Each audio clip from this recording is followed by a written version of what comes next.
All right, so I am going to show you how to make a coloring page from your original photograph. So the first thing you need to do is open up an image that you want to use. So I'm going to use Grace's picture. Thank you, Grace.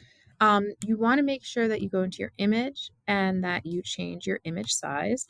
I want to make sure that you change pixels to inches. I'm going to make this smaller because the filter gallery really is very glitchy. And I'm going to make my DPI 300. Press OK, and I'm going to go Control 0 in order to fit the screen. So you're going to go to where it says Filter. You're going to go into Filter Gallery, and you're going to notice that there are a whole bunch of different filters. I have been on a lot of different tutorials and seen a lot of different tutorials about making a coloring page, and one of the suggestions is to use the stamp. And I don't dislike it. I think it makes a very dark image. You can use your light dark balance in order to change it. It really does depend on your photo. One of the things you can do is you can move your smoothness over until you like it. But I have noticed, if you take a look, this is what it looks like with a different photo using that cut out stamp filter.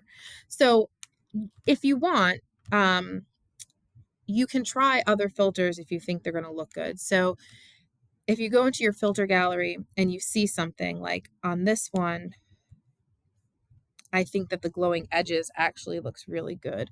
I can even increase the edge of my flower, and I'm going to press OK.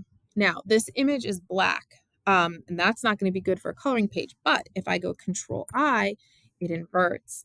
And now I have this nice light detail and a black outline, and you can use that for a coloring page. This one I did with the stamp feature as well. I think it just all depends on how you want the coloring page to look. I think something like this is okay. Can try whatever filter you think is going to work or make it look like the coloring page. So let's see. Let's do dry brush and see what dry brush does, or even cut out. Like I said, the filter gallery is very glitchy. It sometimes, no, cutout isn't that great. So we'll see. What about charcoal?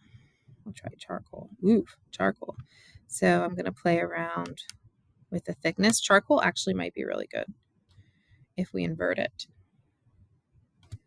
And then I'm going to go back with my details to the left. Try and make it look like just an outline.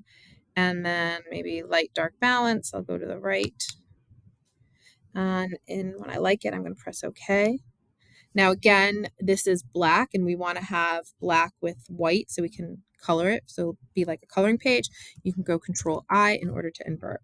And there you go. You have a coloring page. So it's all about experimenting. Your type of image is going to definitely dictate how it looks. I'll do one more. Let's try this one. I'll go to Filter Gallery. That actually looks pretty cool in color, but we want it to be black and white for, so this would be with the stamp.